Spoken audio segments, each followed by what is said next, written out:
महाराज, जिसको विमल विवेक चाहिए, निर्मल ज्ञान चाहिए, उस आदमी को तो गुरुदेव के साथ बिल्कुल छिपाव नहीं करना चाहिए। वैसे तो किसी के साथ छिपाव ना हो, आपका जीवन शीशे जैसा हो। शीशा माने वो नहीं जिसमें देख के आप बाल संवारते हैं, शीशा माने वो जो पारदर्शक है, इधर उधर सब कुछ दिखाई देता है। जहां तक हो सके उस तरह से जीवन जीने की चेष्टा करनी चाहिए कि हम जो कुछ हैं वही दिखें। लोग क्या करते हैं, जब मंडली में बैठे हों तब तो खूब राम भगत, और जब अकेले हों तो फिर काम भगत। ऐसा ना हो। महाराज, हम आपसे किसी प्रकार का दुराव नहीं करना चाहते, हम आपके चरणों में यह प्रश्न रखते हैं। महाराज, ये बताइए, राम नाम का बहुत ज्यादा प्रभाव है, और शंकर भगवान जिनको हम ज्ञान गुण राशि कहते हैं, वे शिव जी भी निरंतर भगवान राम के नाम का जप करते रहते हैं। और संसार में 4 प्रकार के जो जीव हैं, उद्भिज, स्वेदज और ये और वो कहते हैं उन सब को काशी में मरने से परम पद की प्राप्ति हो जाती है, क्योंकि भगवान महादेव उनके कानों में राम का नाम बोलते हैं। महाराज, राम का नाम इतना प्रभावी है, साक्षात शंकर भगवान। अब दूसरे लोग यदि भगवान राम का नाम का जप करते हैं तो समझ लो, ऐसे मान लिया जाए, कल्पना कर ली जाए कि वो उसको मौत का डर है इसलिए करता है। लेकिन शंकर भगवान भी जब नाम का जप करते हैं तो वो तो संतत झपत शंभु अविनाशी, वो तो अविनाशी हैं, इनको किसी मौत का डर नहीं। लेकिन वे भी जपते हैं, तो इसका मतलब ये हुआ कि केवल मौत के डर से इस नाम को जपना नहीं है, ये तो शंकर जी भी जपते हैं जो अविनाशी हैं। तो बताइए महाराज, राम नाम का इतना प्रभाव है, तो राम कवन प्रभु पूछऊं तो ही, ये राम कौन है? एक राम तो अवधेश जी के कुमार हैं, और उनका चरित्र सारा संसार जानता है। स्त्री के विरह में अपार दुख उठाया, और क्रोध आने पर उन्होंने युद्ध में रावण को मार डाला। प्रभु सोई राम की अपर को, क्या वे ही राम हैं जिनको शंकर भगवान जपते रहते हैं? आप सत्य धाम हैं, आप सर्वज्ञ हैं, आप सोच करके बताइए वो राम कौन है?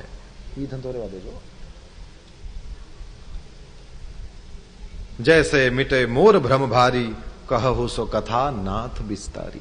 हे नाथ, मेरा भ्रम मिट जाए, रोग ये है, ये जिस तरह मिटे, आपको केवल वो 2 गोलियां दे दें, उसको खा लो में मिट जाए तो ऐसे करिए, कुछ पुड़िया दे दीजिए, कुछ चूर्ण दे दीजिए, उस तरह से मिट जाए तो वो करें, और कुछ ऑपरेशन करने की जरूरत पड़ जाए तो वो भी करिए। लेकिन मेरा मोह मिटना चाहिए, मेरा भ्रम मिटना चाहिए।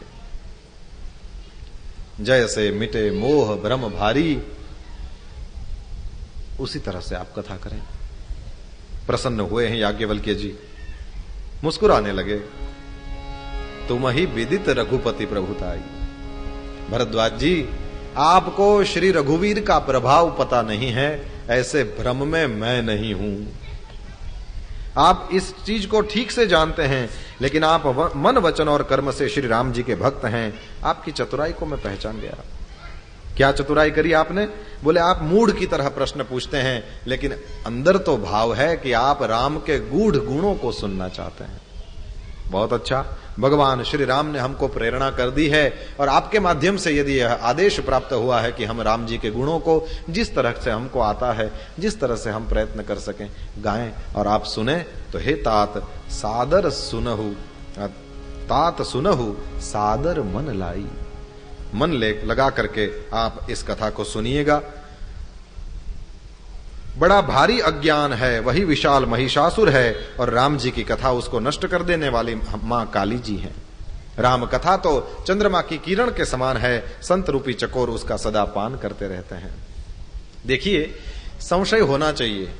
संशय यदि नहीं होता है तो क्या मतलब का? आप यदि भगवान की कथा सुनते हैं, उसमें आपको संशय नहीं होता, तो इसका सीधा मतलब है आपने भगवान की कथा पर कुछ भी चिंतन नहीं किया।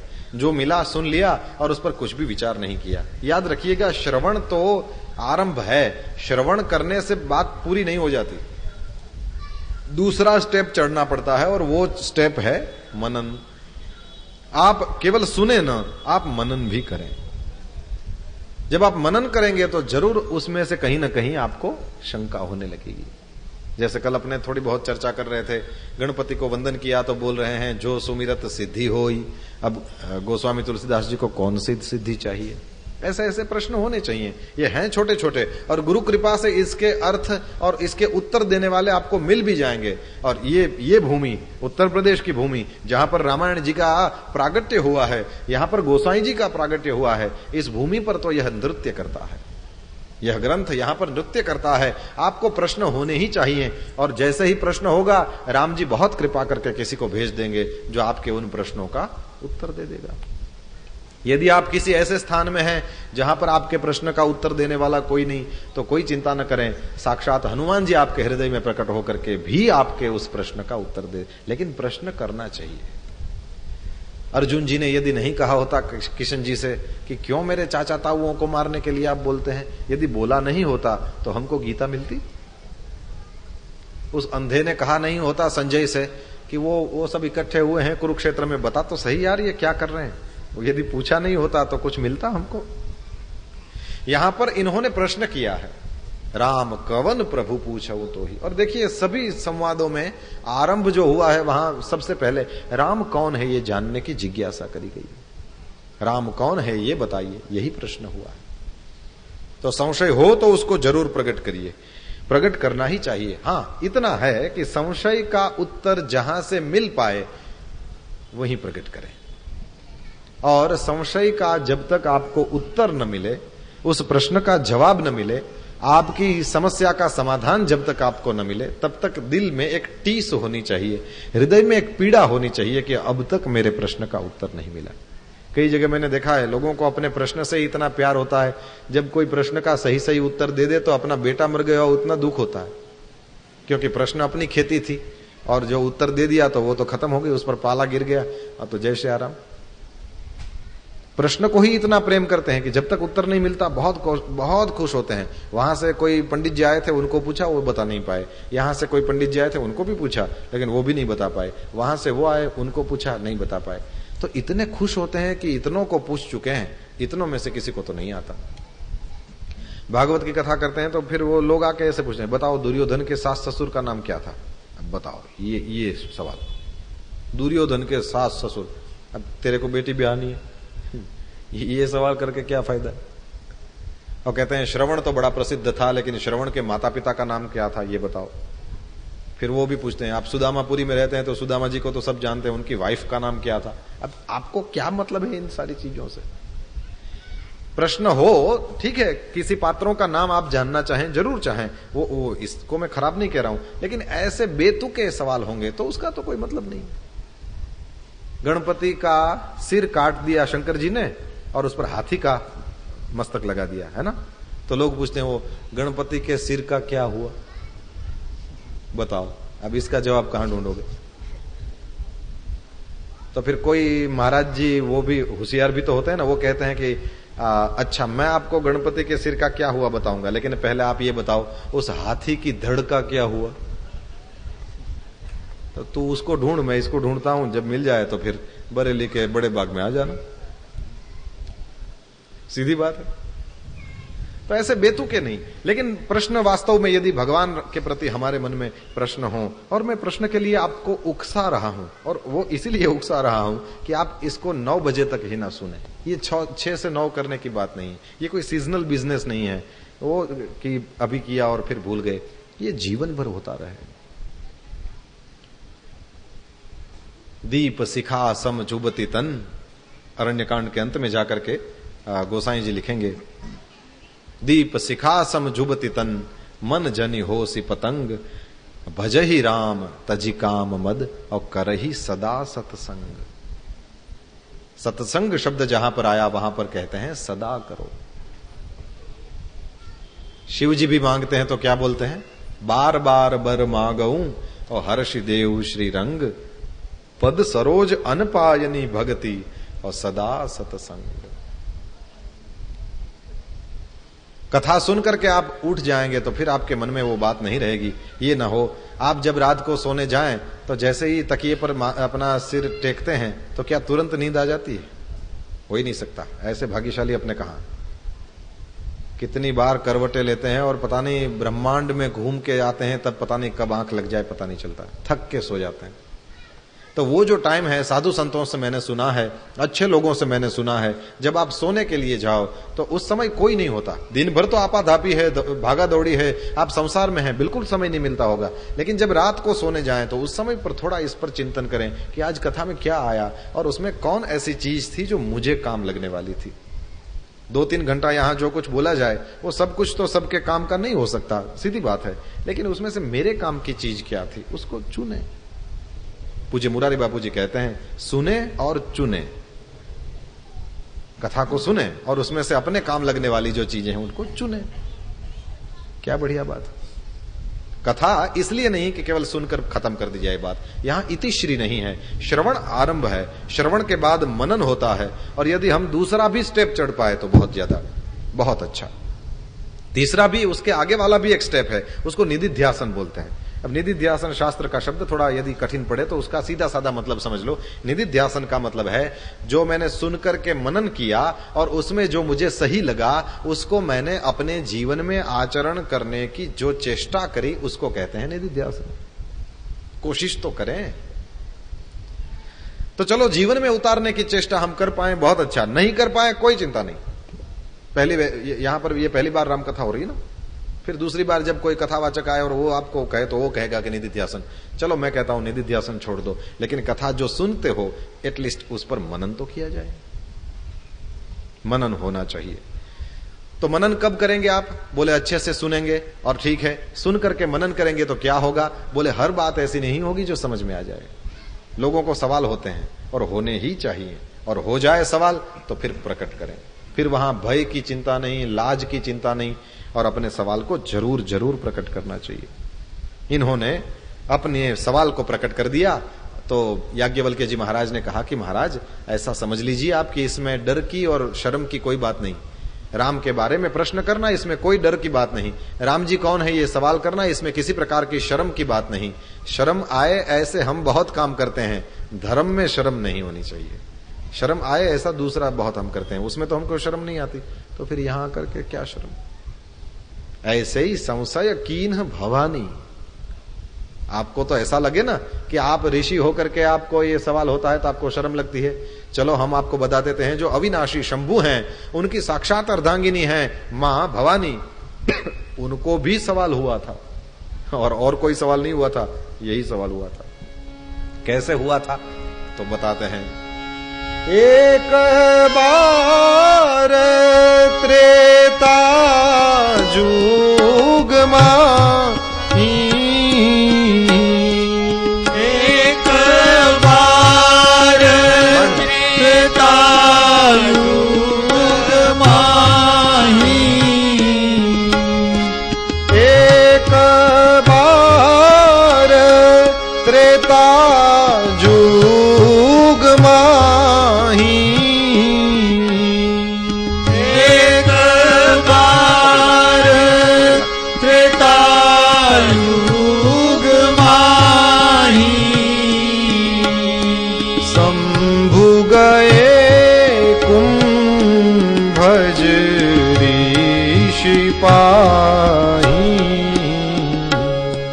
शंभु गए कुंभज ऋषि पाही। त्रेतायुग का काल था और उसमें एक बार भगवान महादेव जी कुंभज ऋषि के पास गए। अकेले गए? बोले बिल्कुल नहीं। कथा में कैसे जाना चाहिए? संग सती जग जननी भवानी। अकेले गए? बिल्कुल नहीं। कौन गया साथ में? बोले भवानी जी को साथ में गए। ये हमको बताता है कि कथा में अकेले नहीं जाना चाहिए, कथा में दोनों को साथ में जाना चाहिए। संग सती जग जननी भवानी। और जैसे ही वो कुंभज ऋषि के वहां पर जाते हैं तो अगस्त्य जी महाराज ने देखा, उठ खड़े हो गए और भगवान महादेव का दौड़ करके अगवानी करी और प्रेम से स्वागत किया। सुंदर आसन दिए हैं, उन पर दोनों बैठ गए हैं और पूजे ऋषि अखिलेश्वर जानी। अखिलेश्वर भगवान महादेव को देखा और वंदन किया है और उनकी पूजा करी है। राम कथा मुनि वर्ज बखानी। राम कथा मुनि वर्ज बखानी। यदि ताली की सेवा नहीं करेंगे तो चलेगा, हो सके तो गाइए, नहीं करेंगे तो चलेगा। यदि ताली की सेवा नहीं करेंगे तो चलेगा। आपको लगेगा कि ये कैसा व्यास है जो ताली न बजाने के लिए कहता है। बहुत कुछ, अभी तो आगे बहुत कुछ देखने को मिलेगा। शब्द समझ में आए तो गाएं। राम कथा मुनि वर्ज बखानी। राम कथा मुनि वर्ज बखानी। राम कथा मुनि वर्ज बखानी। राम कथा मुनि वर्ज बखानी। सुनी महेश परम सुख मानी। सुनी महेश परम सुख मानी। सुनी महेश परम सुख मानी। सुनी महेश परम सुख मानी। शिव भवानी को बैठाया। शंकर भगवान ने अगस्त्य जी महाराज से कहा, महाराज हम राम कथा सुनने आए हैं। मुनि अगस्त्य जी ने राम कथा को बहुत विस्तार से कह सुनाया है और सुनी महेश परम सुख मानी। संत लोग कहते हैं उस कथा को महेश ने सुना और भवानी ने नहीं सुना। क्यों नहीं सुना? बोले वो पूजे ऋषि। जैसे ही शिव भवानी वहां पर पहुंचते हैं तो अगस्त्य जी महाराज ने दोनों का पूजन किया, तो वो भवानी जी को ऐसा लगा कि ये कैसे वक्ता है। श्रोता मिलकर के वक्ता का पूजन करे तो ठीक है, ये वक्ता होकर के श्रोता का पूजन करता है। तो थोड़ा अंदर से मतलब ऐसा ही होना चाहिए, ऐसा ही होता है, कथा तो ऐसे ही होती है। वो जो एक परिपाटी है, वो जो परंपरा है, जो पूर्वाग्रह है, उसको लेकर के यदि कोई श्रोता सुनने के लिए बैठता है तो फिर वो सुनता नहीं, वो फिर इधर उधर ही देखता रहता है। ग्राउंड सीधा है तो उन्होंने स्टेज ये ऐसे क्यों रखा होगा और ये क्यों किया होगा, ऐसे सोचता रहता है, कथा नहीं सुनता। जिधर दृष्टि जाती है उधर से कुछ न कुछ उसके दिमाग में आता रहता है। गोसाई जी स्पष्ट संकेत करते हैं, सुनी महेश परम सुख मानी। भगवान महादेव ने उस कथा को सुना है। फिर महेश्वर ने कहा कि अगस्त्य जी आपने बहुत बढ़िया कथा सुनाई, हमको बहुत अच्छा लगा और अब हम आपको कुछ दक्षिणा देना चाहते हैं। क्या दक्षिणा दें बताइए? तो ऋषि पूछी हरि भगति सुहाई।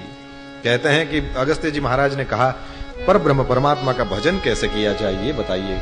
और शंभु ने देखा कि ये अधिकारी हैं, तो फिर कथा सुनाई। तो कथा के बदले में उन्होंने ऋषि को भगवान की भक्ति कैसे करी जाए वह समझाया।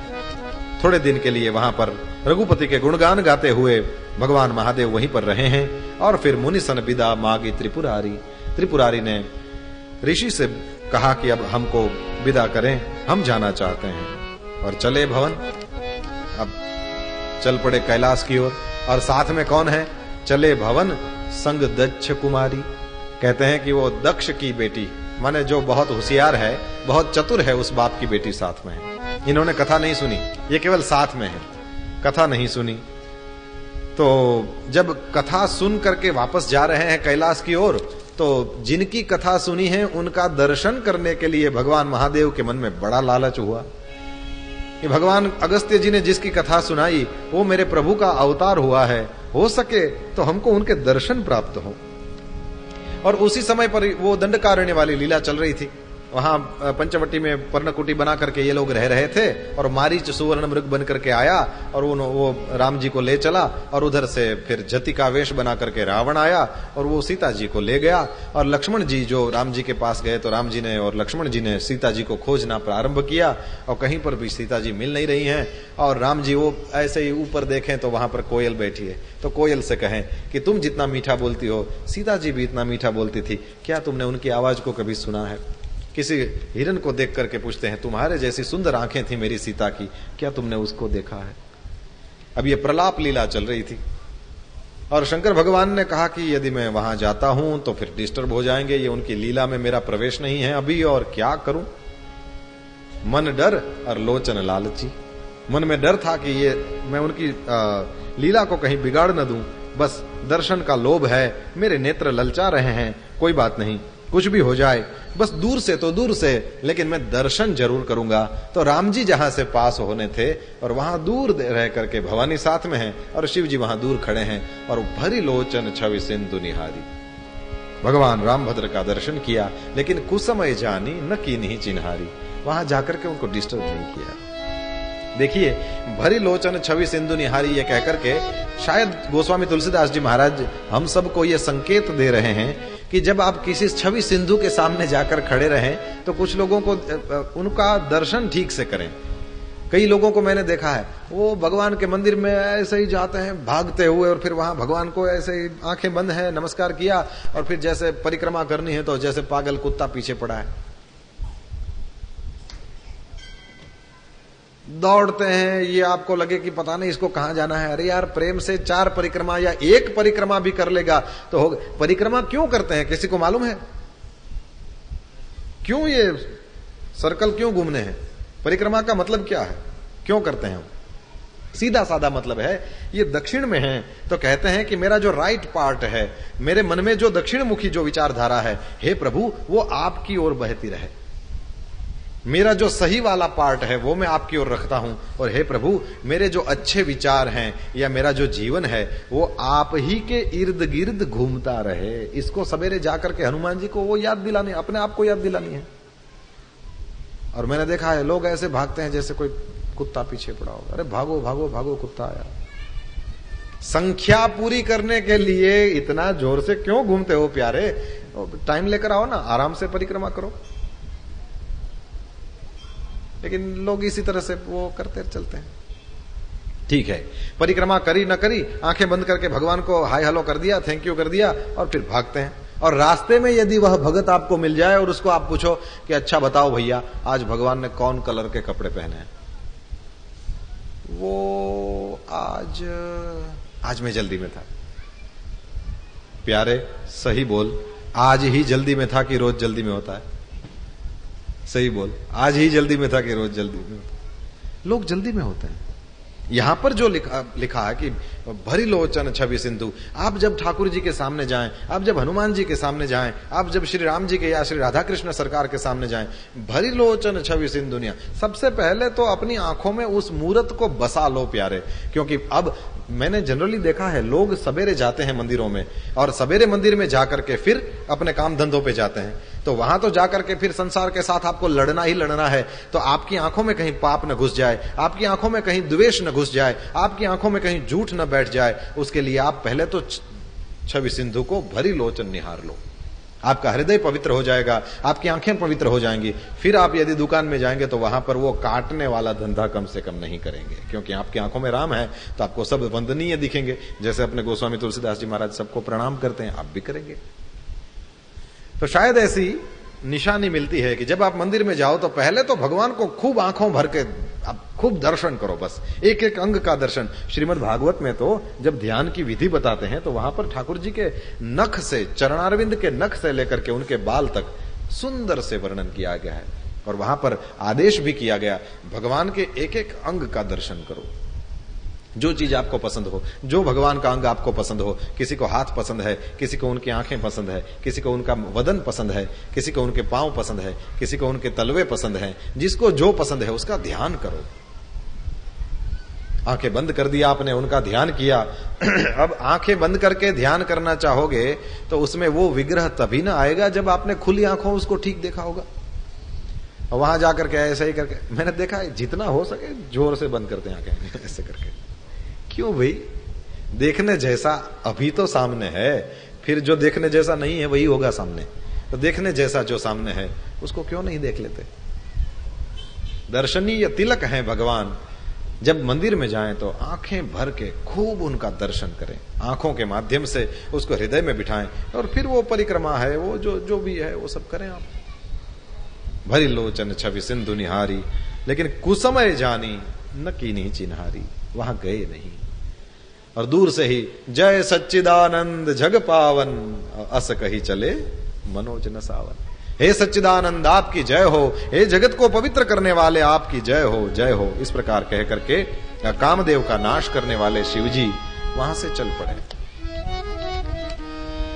शिवजी तो मोद में हैं, आनंद में हैं, और सती जी ने शंकर भगवान की यह दशा देखी तो उनके उर उपजा संदेह विसेखी। बहुत उनके मन में संदेह हो गया कि शंकर भगवान जगत के वंदनीय हैं, जगत के ईश्वर हैं, चाहे सुर हो, चाहे नर हो, चाहे मुनि हो, ये सब इनके चरणों में वंदन करते हैं। और तिन नृपसुत ही कीन्ह परनामा। सती जी की आंखें तो उन्होंने कथा नहीं सुनी थी, महिमा नहीं सुनी थी, इसलिए जब दर्शन हुआ तो वो महिमा तो है नहीं उसके मन में। देखिए दो बात है। एक तो आप मुझे ऐसे ही उठा के लाते और हनुमान जी के सामने खड़ा कर दे, तो अपने इस भारत में हनुमान जी के लाखों मंदिर हैं, क्या प्रभाव, क्या मुझे पता चले, क्या महिमा तो पता नहीं है। तो ऐसे ही जब सब हनुमान जी को वंदन करते हैं इसी तरह कर लेंगे। और कोई कहे कि नहीं नहीं भैया ये वो वाले हनुमान जी नहीं है, ये कोई पहले ये इतना बड़ा मंदिर बन गया और इतना बड़ा बगीचा था और ये सब करके फिर बाजे गाजे के साथ हनुमान जी को अंदर ले गए, वो बात ना है। यहाँ किसी संत की तपस्या पड़ी है, यहाँ पर किसी संत ने जप तप किए हैं, और यह भूमि कोई सामान्य भूमि नहीं है। यह भूमि तो वो है जहां बिना पुण्य किए हनुमान जी घुसने भी नहीं देते, ये भूमि है। कल ही हमारी बात हो रही थी कि हम लोगों के घरों में जाए और वहां संकीर्तन करें, वहां कुछ सत्संग करें, ताकि लोगों को पता चले राम कथा चल रही है, यहाँ है। मैंने जिसने भी मुझे सुझाव दिया मैंने उसको मना कर दिया, बात गलत है। यहाँ तो वो घुसेंगे जिसको वो पास देगा। वो है ना, जिनको हम चुनते हैं वो विधानसभा में और लोकसभा में जाके बैठते हैं ना। असेंबली में कौन जाके बैठते हैं? जिनको हम इलेक्ट करते हैं। और इस सभा में जाके आकर के कौन बैठते हैं? जिनको वो सिलेक्ट करता है। आप सिलेक्टेड हो, ये समझ लो। हनुमान जी ने जिसको जितनी देर जहां बैठने के लिए निश्चित किया है उतनी देर और वहां बैठते हैं। आपकी नहीं चलती, ये हनुमान जी की मर्जी है, तब ये सब हो रहा है। यहां कौन बैठेगा उन्होंने निश्चय किया, यहां कौन बैठेंगे उन्होंने सिक्का मारा है, यहां कौन, ये सब उनका किया कराया है, ये समझ लो। अपने तिनके की तरह रहो और उनकी कृपा की नदी में बहते चलो, मौज आएगी।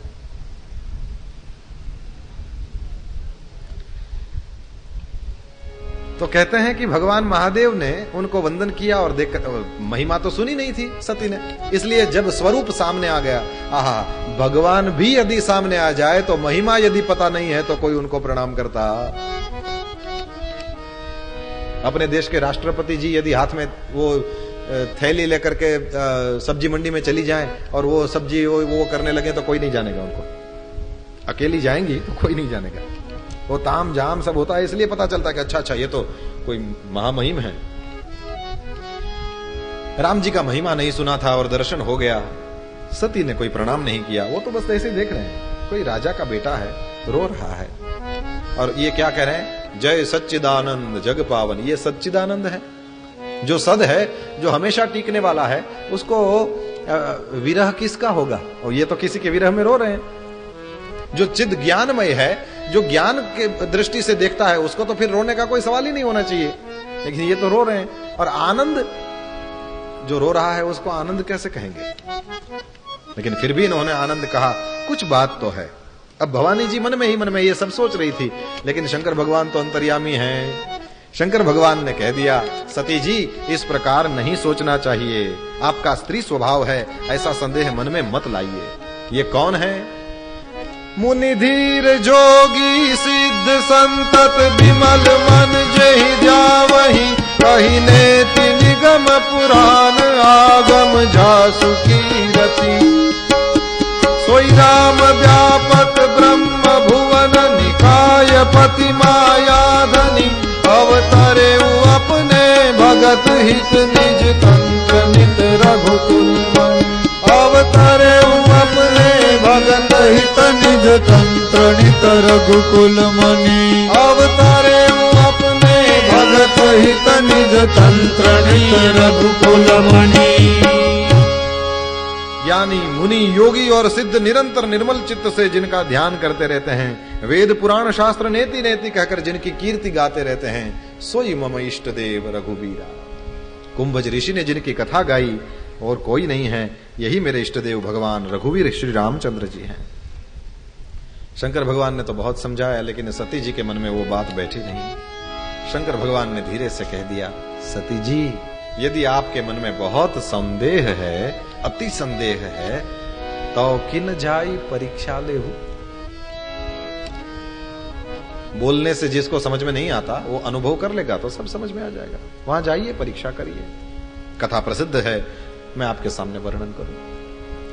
सती जी को कहा कि आप जाकर के वहां उनकी परीक्षा करें, अपने आप पता चल जाएगा ये सच्चिदानंद है कि नहीं है, ये जगत के पवित्र करने वाले हैं कि नहीं है, ये मेरे इष्ट देव हैं कि नहीं है। और जब तक आप परीक्षा करें तब तक मैं ये बड़ का वृक्ष था वहां पर, तो वट वृक्ष के नीचे बैठ जाता हूं। इस तरह से जैसे शिव जी समझा रहे हैं कि मैं वट वृक्ष के नीचे। अब ये वट वृक्ष क्या है? वट विश्वास अचल निज धर्मा। जो विश्वास है वही ये वट का वृक्ष है। तो कहते हैं मैं तो जो कह रहा हूं वो सब विश्वास पूर्वक कह रहा हूं, संदेह आपके मन में है। और सती जी, जैसे जाई मोह भ्रम भारी, करे हो सो जतन विवेक विचारी। खूब विवेक का विचार करके आपका मोह और भ्रम नष्ट हो जाए, वही करिएगा। तो सती जी ने कहा कि कोई बात नहीं, मैं वैसे ही करूंगा, वैसे ही करूंगी। और जैसे ही सती जी गई, मन में सोचने लगे शंकर भगवान की, जब मैं समझाता हूं और नहीं समझती है तो इसका अब कल्याण नहीं है। कोई बात नहीं, होई ही सोई जो राम रचि राखा। होई सोई जो राम रचि राखा। होई ही सोई जो राम रचि राखा। होई सोई जो राम रचि राखा। होई सोई जो राम रचि राखा। होई सोई जो राम रचि राखा। को कर तर्क बड़ा वही साखा। को कर तर्क बड़ा वही साखा। जो होना होगा हो जाएगा, क्यों हम चिंतन करें इस पर विशेष। तर्क करके ज्यादा विस्तार बढ़ाने की जरूरत नहीं है। और अस कही लगे जपन हरि नामा। ये संसार में रहने वाले हम सब संसारियों के लिए बहुत बड़ा संदेश है भैया। इसको दिल की दीवार पर लिख लो। साधु संतों से सुना है मैंने, कोई यदि आपके घर में कुछ न करने जैसा कर रहा है, आपके मन में उसके लिए दुख होता है, आप उसको यदि सच्ची वाली सलाह देना चाहते हैं तो आप इतना करो कि उसको 1 बार कहो, 2 बार कहो, और बहुत ज्यादा स्नेह या मोह है तो 3 बार कहो, खत्म। सलाह देने के लिए यदि किसी को जाओ तो ज्यादा से ज्यादा 3 बार, और उसमें भी थोड़ा टाइम आगे बढ़ जाए तो ज्यादा से ज्यादा 2 बार, और उसमें भी धीरे धीरे टाइम आगे बढ़ जाए तो फिर किसी को कुछ सलाह दो तो केवल 1 बार। और याद रखना, कितना भी प्रेम से कहो, कितना भी सही वाले स्वर में आप बात करो, जितना आपका नजदीकी आदमी होगा कम सुनेगा, है ना। जो आपका कोई संबंधी लगता है लेकिन वो दूसरे गांव में रहता है, दूसरे शहर में रहता है, उसको आप कहेंगे कि बेटा ऐसा नहीं करना चाहिए तो वो मान जाएगा तुरंत। लेकिन आप ही के शहर में रहने वाला आपका ही कोई संबंधी होगा तो कहेगा हाँ चाचा जी ठीक है। लेकिन घर में रहने वाला आपका अपना बेटा होगा तो क्या कहेगा? चुप रहिए, यदि पता नहीं है तो ज्यादा न बोलें।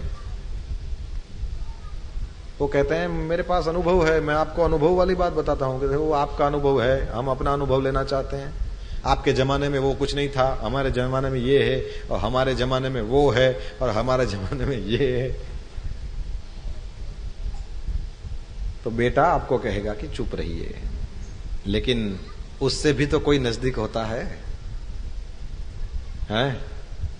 वो तो एकदम मुंह पे मारेगी, ज्यादा चुपड़ चुपड़ मत करो, सब जानती हूं, हैं?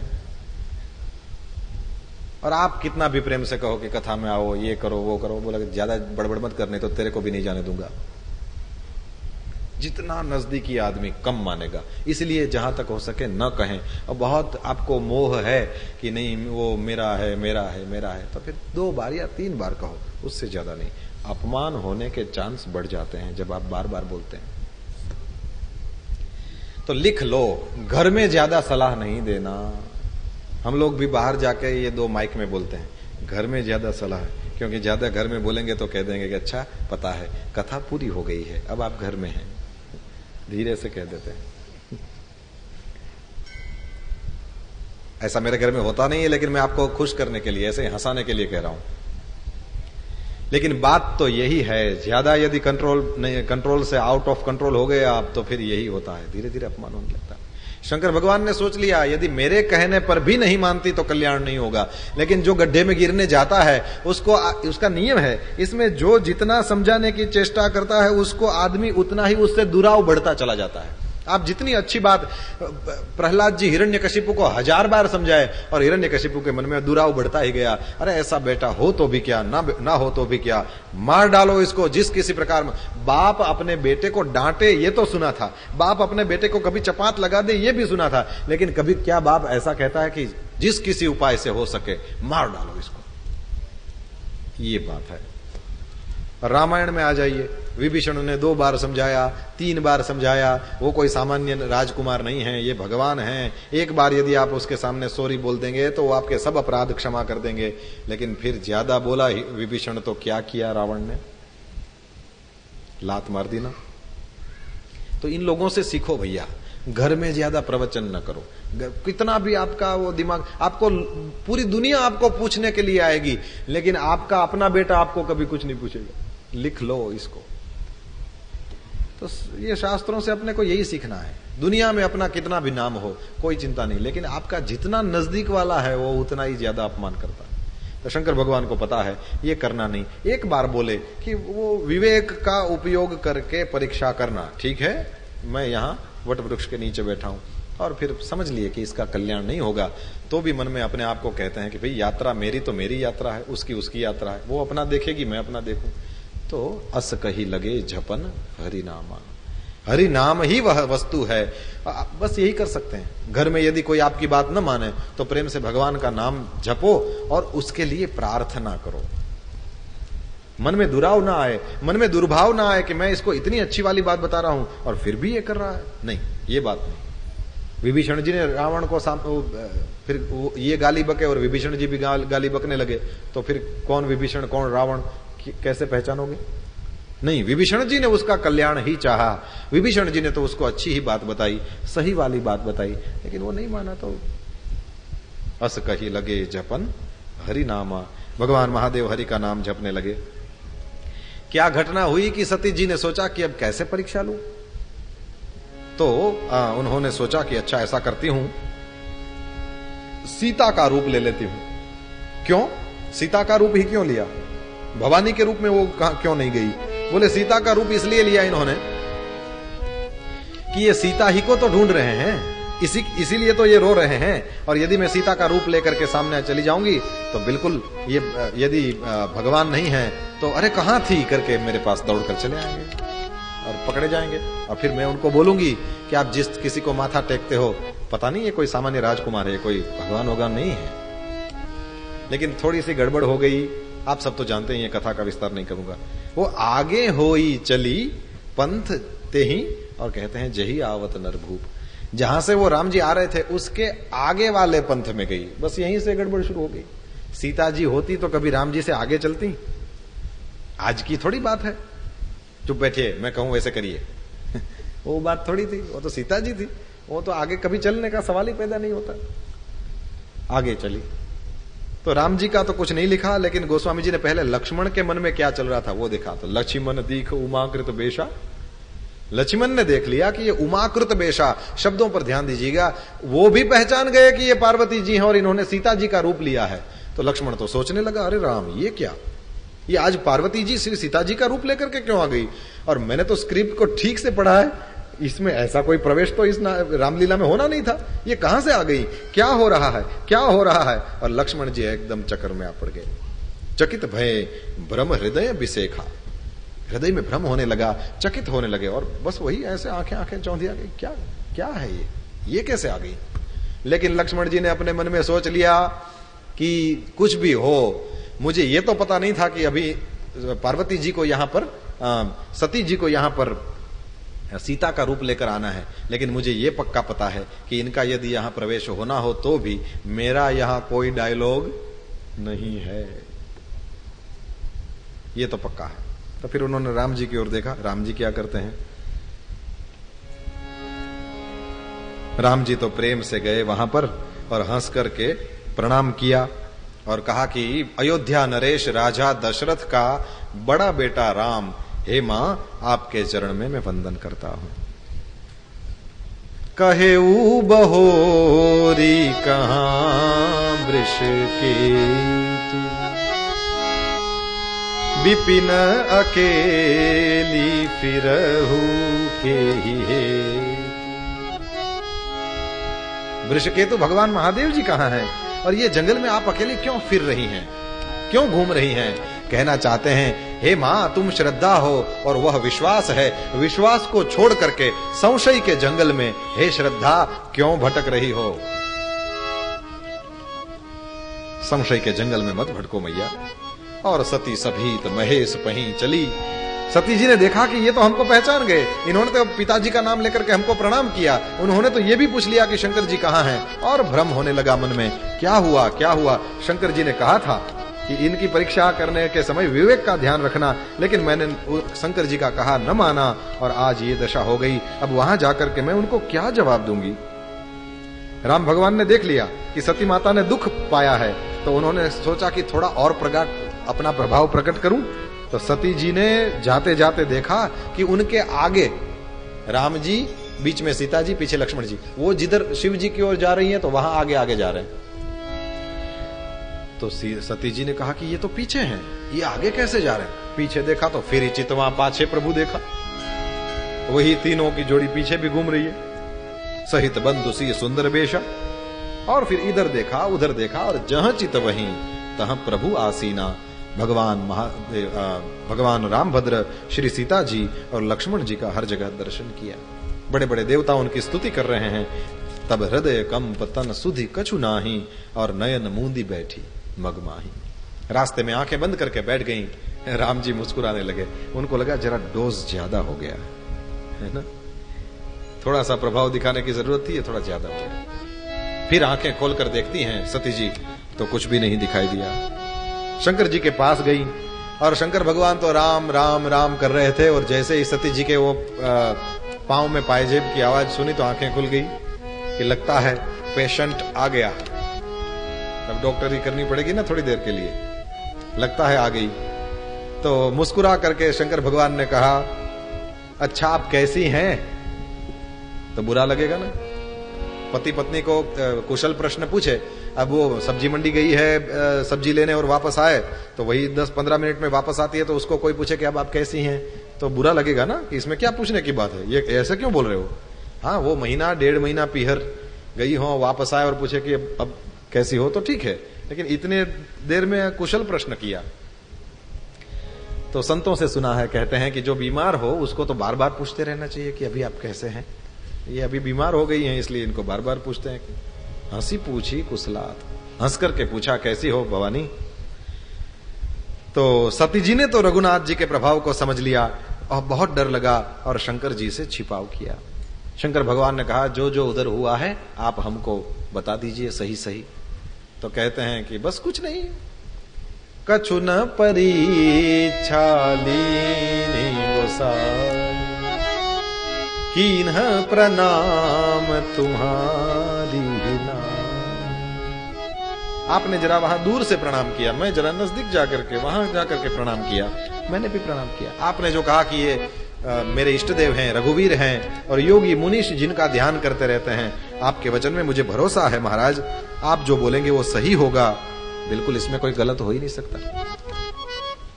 तब शंकर देखे उधर ध्याना, सती जो कीन्ह चरित सब जाना, बहुरी राम मायही सिरनावा, प्रेरी सती जेहि झूठ कहावा।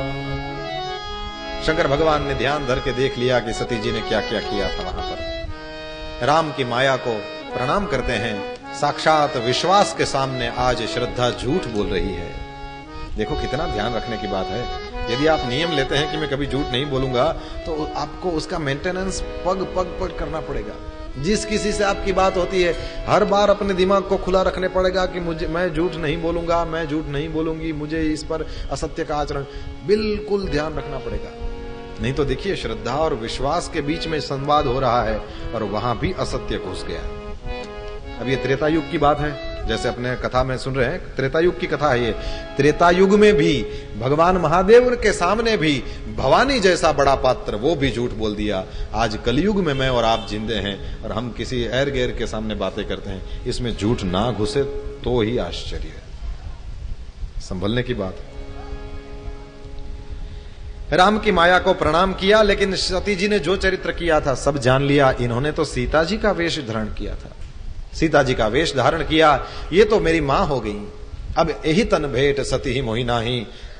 मन में शंकर भगवान ने ऐसा सोच लिया कि हरि की इच्छा है, कुछ बलवान भावी है, इसी के कारण ये सब हुआ है। अब मैं सती के साथ प्रेम नहीं कर सकता। यदि करता हूं तो फिर भक्ति का मार्ग लुप्त हो जाएगा, बहुत बड़ा अन्याय हो जाएगा। इस शरीर से अब सती जी के साथ पति पत्नी के रूप में भेंट नहीं होगी। भगवान महादेव ने जैसे ही प्रतिज्ञा कर ली, शंकर भगवान की भक्ति को देख करके आकाश में आकाशवाणी हुई, जय महेश, हे महेश आपकी विजय हो, आपकी जय हो, आपकी जय हो। आपने भक्ति की बहुत अच्छी दृढ़ता की। महाराज, आपको छोड़कर दूसरा ऐसा कौन है जो ऐसी प्रतिज्ञा कर सकता है? आप श्री राम जी के भक्त हैं, समर्थ हैं। राम भगत समर्थ भगवाना, आप तो साक्षात भगवान है। आपके बिना ऐसा प्रण कौन कर सकता है? आकाश में जैसे ही आकाशवाणी हुई, शंकर भगवान तो अपना मुंह नीचा कर दिए, ये अपने तो प्रशंसा होने लगी। लेकिन सती जी ने कहा कि हे कृपाल, कीन्ह कवनपन कहु कृपाला, सत्य धाम तुम दीन दयाला। हे दीन दयाल, आप सत्य धाम हैं, आप हमको बताइए आपने कौन सी प्रतिज्ञा करी है? अब सती ने बहुत बार पूछा, लेकिन शंकर भगवान उसको दुखी नहीं देख सकते थे, इसलिए कुछ भी नहीं बोले। लेकिन सती जी समझ गई हृदय में कि ये बात कुछ अलग हो गई है। प्रभु ने मेरा त्याग कर दिया। और सती को शोक युक्त देखा, चिंता युक्त देखा, तो कही कथा सुंदर सुख हेतु। शंकर भगवान कथा कहने लगे और इसी तरह से कथा कहते कहते विश्वनाथ पहुंचे कैलासा। अब कैलाश पहुंच गए भगवान महादेव। वहां जाकर के तपस्या में मन लगाया है और शंकर जी ने सहज अपने स्वरूप का संभारा है और उनकी अखंड और अपार समाधि लग गई। अब शंकर भगवान ने मेरा त्याग किया है, ये सती जी समझ गई। शंकर भगवान ने मेरा त्याग किया है, इस बात से उनको बहुत चिंता होने लगी और सती जी हृदय में विचार करने लगी हैं कि अब तो भगवान शंकर यदि मेरा त्याग करते हैं तो फिर इस शरीर का क्या मतलब है? यदि भगवान दीन दयाल हैं तो फिर ऐसा कोई उपाय करें। उनको मैं प्रणाम करती हूं और विनती करती हूं कि मेरी ये देह जल्दी से जल्दी छूट जाए। शंकर भगवान के चरणों में मेरा प्रेम बना रहे तो ही मतलब है, बाकी तो इस शरीर को क्या रखा। 87,000 साल बीत गए और उसके बाद में शंभु अविनाशी ने अपनी समाधि खोली। माता भवानी आ गई, उनके सामने बैठी हैं और जैसे ही भवानी आई तो शंकर भगवान ने भवानी के शोक को शांत करने के लिए लगे कहन कछु कथा रसाला।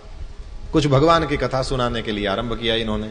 लेकिन भगवान की कथा सुनाने लगे तो गोस्वामी जी कहते हैं लगे कहन हरि कथा रसाला, ये अर्धाली, और फिर लिखा दक्ष प्रजेश भये ते ही काला। उसी समय पर दक्ष प्रजापति बन गए। बिल्कुल प्रसंग, बिल्कुल कहां बात चल रही थी और कहां से कहां जोड़ दिया। अर्धाली में इतना फर्क कर दिया। माने गोस्वामी तुलसीदास जी हमको संकेत कर रहे हैं कि भैया लगे कहन कछु कथा हरि कथा रसाला, ये तो ठीक है, शंकर भगवान श्री हरि की कथा सुनाने लगे, लेकिन भवानी जी अब भी नहीं सुन रही है। तो गोस्वामी जी ने कहा कि नहीं सुन रही है तो फिर अब इसमें क्या वर्णन करें, चलो अब उधर दक्ष प्रजेश भय ते ही काला। ब्रह्मा जी ने देखा कि सब प्रकार से लायक है तो उन्होंने दक्ष को प्रजापतियों का नायक बना दिया। लेकिन बड़ा अधिकार मिला तो थोड़ा अभिमान आ गया। गोसाई जी कहते हैं कि ऐसा दुनिया में कोई पैदा नहीं हुआ है कि थोड़ी सी प्रभुता प्राप्त हो जाए और उसको अभिमान ना आए। जितना ऊपर बैठा हो उतना अभिमान बढ़ता चलता है। पीछे वाले हैं उनको ज्यादा वो नहीं कि हम कथा में हैं या हमारी वीडियो निकलेगी या हमारी फोटो आएगी, और जो आगे हैं उनकी थोड़ी ज्यादा जिम्मेवारी, उससे ये जो है उनका ज्यादा, और इससे यहाँ बैठा है उसको तो बहुत ज्यादा कि हम पंडित जी हैं और हम फला हैं और हम फला क्या क्या है, अनंत श्री हैं और 108 है और 1008, पता नहीं 1,08,000 क्या लिखते हैं। नहीं को जन्मा अस जग माही, प्रभुता पाई जाहि मद नाही। अब दक्ष यज्ञ करने लगा, उन्होंने सब देवताओं को बुलाया था। श्रीमद् भागवत में भी यह कथा है और यहां पर भी गोस्वामी तुलसीदास जी महाराज संक्षेप में इसका वर्णन करते हैं। कहते हैं कि दक्ष ने यज्ञ करने का आरंभ कर दिया, 3300 करोड़ देवताओं को बुलाया, केवल भगवान महादेव और भवानी को निमंत्रण नहीं गया था। भगवान महादेव कथा कर रहे हैं, भवानी जी सुन रही हैं, और सती बिलो के व्योम विमाना, देवता लोग सब वाया कैलाश जाना जरूरी नहीं था, लेकिन भवानी को और महादेव जी को निमंत्रण नहीं था, इसलिए देवता लोग वहां से रास्ते में नहीं आता था, फिर भी वहां से चलते थे। क्यों? मन में दुर्भाव है। क्या दुर्भाव है? बोले यही दुर्भाव है कि इन लोगों को भी पता चलना चाहिए कि बेटी को ही निमंत्रण नहीं दिया बाप ने, सारे गांव को दिया है। देवताओं को तो पता था, भवानी को पता नहीं था।